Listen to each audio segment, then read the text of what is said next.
federal student loan wiped out if the government can't find the Master Promissory Note. But before we do, save this video. We're in the middle of a series and there's a lot to unpack. Creators on this app and others are saying that your student loan can be wiped out entirely if the Department of Education doesn't produce a copy of your Master Promissory Note. And this sounds logical.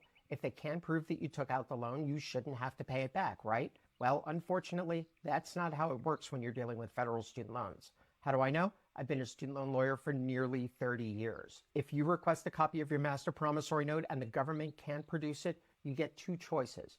You can either continue making payments or don't. And if you don't, the loan is going to default once your 270 days past due. At that point, the government can start an administrative wage garnishment. They can take your tax refunds and your Social Security benefits, and they can even file a lawsuit and get a judgment against you in federal court. And using the absence of the Master Promissory Note as a defense to collection activities isn't going to get you anywhere. Federal courts have universally held that it doesn't matter if the Master Promissory Note is missing. If the government can prove the loan by other means, they win.